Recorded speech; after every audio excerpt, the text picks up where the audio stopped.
حضرت حسن بصری رحمت الله علیه یو لوی تابعی دی او د تصوف د سلسله یو لوی امام دی.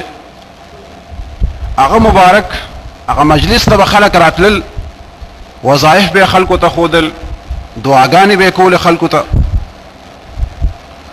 یو کس راوی چې ما ته تاسو سو وظیفه راتوخی، سو دعا راتوخی، زما سو مالی پریشانی دی، مشکلاتو کې ګیر یم چې هغه خدای پاک حل کړي. حضرت حسن بصری رحمت الله علیه ورته چې استغفار وایا، د خپل رب نه بخنه غواړه، استغفار ډیر وایا. هغه مجلس کې چې نور کم حاضرین او کم ملمانه موجودو، یک بل یو کس راوړاندې شوی چې صاحب ما ته دعا وکړه، زما اولاد نشته، چې خدای راته اولاد راکړي. هغه مبارک ورته وفرمایل ته استغفار وایا. بیا بل یو کس راوی چې زمونږ علاقه کې کاتسالی ده، بارانونه نشته دي، فصلونه دغه شانتي وچیږي، لوی تاوان ته مخ شو. هغه کس ته حضرت حسن بصری رحمت الله علیه فرمایل چې استغفار وایا. بیا هغه حاضرینو کې یو کس هغه بیا تاسو کله چې صاحب تاسو غونن ټول خلکو ته د استغفار وظیفه خوله، حالانکه خلکو مختلف حاجتونه پیش کو. نو د بعضی خلکو بیا د خیالي چې بس هم دغه یو وظیفه ده، د هغه سړي یو شانتي مشکلو، د دې بل شانتي مشکلو، د هغه یو بل شانتي مسله وه، او نن ټولو ته بس همغه یوه وظیفه ښودلی کېږي چې ته استغفار وایه، ته استغفار، ولې نورې وظیفې نشته. نو حضرت حسن بصری رحمت الله علیه هغه مبارک ورته وفرمیل چې ما د الله تعالی د کلام نه اخذ کړی دی، ما چې د خلکو ته نن د استغفار وظیفه ښودلې ده، دا مې د قرآن مجید نه راغشتې ده. الله جل جلاله داسې فرمایلی دي چې استغفروا ربکم انه کان غفارا يرسل السماء عليكم مدرارا ويمددكم بأموال وبنين ويجعل لكم جنات ويجعل لكم انهارا. الله جل جلاله داسې فرمایي چې تاسو د خپل رب نه بخنه وغواړئ. الله جل جلاله ډیر بخنه کوونکی دی، یو خو غافر بخنه کوونکی، یو غفار چې ډیر بخنه کوونکی. بخنه وغواړئ د خپل رب نه، هغه ډیر بخنه کوونکی دی. یرسل السماء علیکم مدرارا، الله تعالی په تاسو باندې ډیر بارانونه راوړي، ګڼ او ګور بارانونه به در باندې الله تعالی د رحمت وکړي. او ويمددكم باموال وبنين، الله تعالی بس تاسو مدد وکړي په مالونو سره او په اولاد سره، خدای به تضامن هم درکړي. د اسمان دروازې د رحمت هغه هم تاسو لپاره پرانیستې شي، په وخت باندې به بارانونه راوړيږي. او الله تعالی به در باندې دا مهربانیان وکړي چې هغه دنیوي حاجتونه ستاسو یې هغه مالی پریشانی هغه خدای پاک حل کړي، باغونه به هم سرسبز او شاداب شي. نو دغه آیت مبارک کې د استغفار هغه ثمره الله تعالی بیان کړی دی چې بخنه څوک غواړي د خپل رب نه، هغې باندې دنیوي نعمتونه هم الله تعالی وکړي او اخروي روحاني حاجتونه هم د الله تعالی د هغې پوره کړي، او جسماني حاجتونه چې هغه هم الله تعالی پوره کړي. ځکه چې هغه خو ډیر بخنه کوونکی دی، غفور دی او غفار دی او رحیم دی، زیات مهربانه دی او همیشه رحم کوونکی دی. د الله تعالی د رحمت څوک هم اندازه نشي لګولی، د هغه رحمت ډیر وسیع دی، د هغه ورکړه او د هغه عطا د هغې د صحت او حساب نشته دی. یو موقع کې صحابه کرام رضوان الله تعالی علیهم اجمعین هغوی د یو جهاد نه واپس راغه. پیغمبر علیه الصلاة والسلام مبارک ته خپل د سفر او د خپل د جهاد هغه حالات بیانول. وی چې د الله تعالی رسول صلی الله علیه وسلم مونږ چې هغه کافرو سره وجنګېدو، بیا مو د هغوی نه کسان په قید کې راوست، ای باندې خدای مونږ ته غلبه راکړه، ای نه مونږ ډېر کسان قیدیان کړه. د هغوی په هغه قیدیانو کې زنانه هم وې او نارینه هم پکې وو. نو مونږ داسې وکړو چې هغه زنانه د هغې کافرو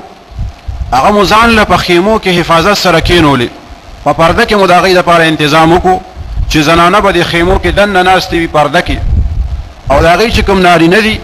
هغه بار میدان کې ناستو چې شورا منعقده شي او څه فیصله وشي، هغسې به بیا کوو. دغې دوران کې او د عربو هغه سخته ګرمي، بیا د ګرمۍ موسم، هغې وخت کې په هغه خیمو کې ناسته یوه زنانه، هغه چې بهر کتلی دي هغه قیدیانو طرف ته خپل زوی ورته په نظر راغلی دی چې زما زوی هغه د مسلمانانو نیولې دی او بهر نور ته چې کوم قیدیان ناست دي په هغې کې زما دا زوی هم ناست دا ورله دلته د خیمې نه ورته ګوري اخر صبر نه شوه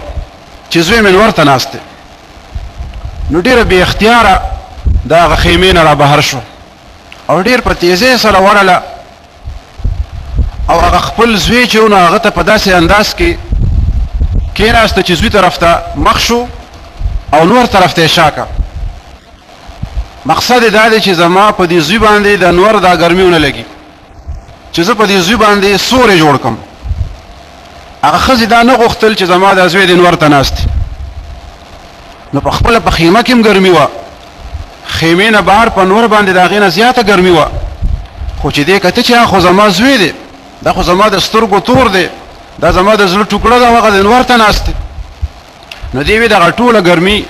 دغه ټول تکلیف به زه په خپل ځان باندې خیر د تیر کړم خو چې زما دې زوی ته راحت میلو شي لږ غوندې سوری په دې زوی باندې زه جوړ کړم نو چې کېناسته خپله ملی نور طرف ته کړه او داسې را ټیټه شوه او هغه خپل زوی باندې په دې طریقه باندې سوری جوړ کړو چې د نور دا ګرمي زما په دې زوی نه لګي زما په شا باندې د خیر دې ولګي نو صحابه کرامو پیغمبر علیه الصلاة والسلام مبارک ته بیان کولو چې د الله تعالی رسوله دې ښځې چې دا دومره مینه دې خپل زوی سره ښکاره کړه چې خپل ځان باندې پروا نشته دی ګرمۍ ته خپله راووته او په خپل زوی باندې لګیا دی سوری جوړی وایي د دې دا مینه او دا محبت چې مونږ وکتو نو زمونږ د سترګو نه اوښکې لړې چې ګوره یو مور په یو زوی څومره خفه کېږي په خپله څومره تکلیف هغه ښځه برداشت کوي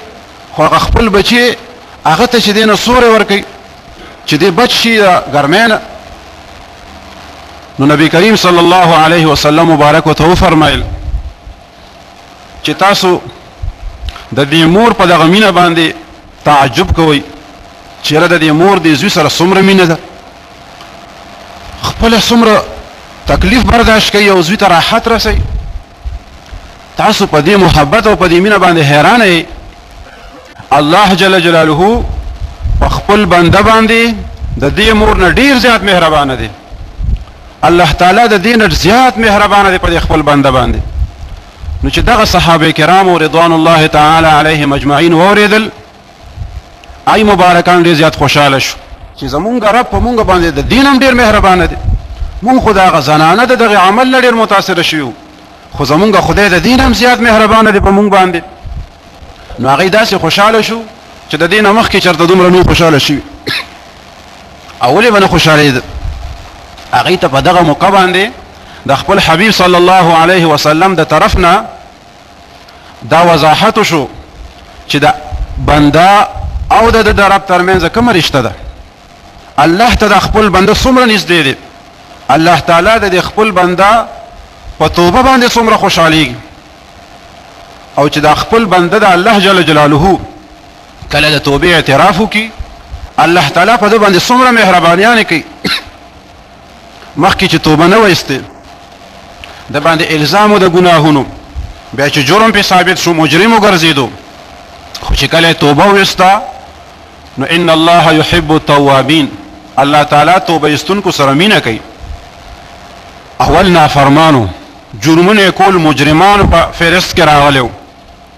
خو چې کله د الله تعالی په دربار کې توبه وایسته نو اوس د مجرمانو د غډل نه دی راوته دا غین را خارج شو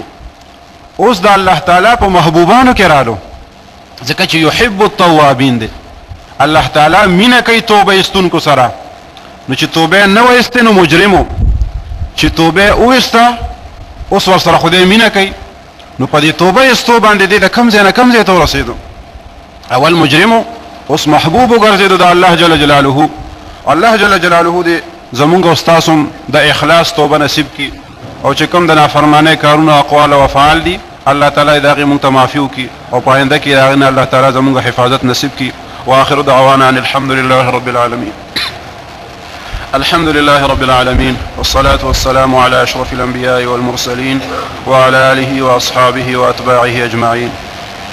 اللهم إنا نسألك موجبات رحمتك وعزائم مغفرتك والغنيمة من كل بر والسلامة من كل إثم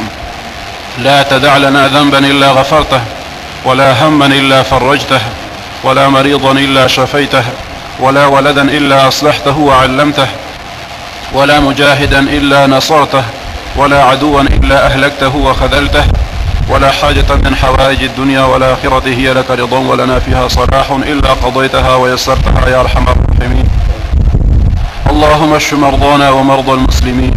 اللهم اشف مرضانا وعاف مبتلانا برحمتك يا أرحم الراحمين. اللهم اعز الإسلام والمسلمين، اللهم أيد الإسلام والمسلمين، وانصر المجاهدين في كل مكان. رب اجعلني مقيم الصلاة ومن ذريتي ربنا وتقبل دعاء. ربنا اغفر لي ولوالدي وللمؤمنين يوم يقوم الحساب. وصلى الله تعالى على خير خلقه محمد وآله وأصحابه أجمعين.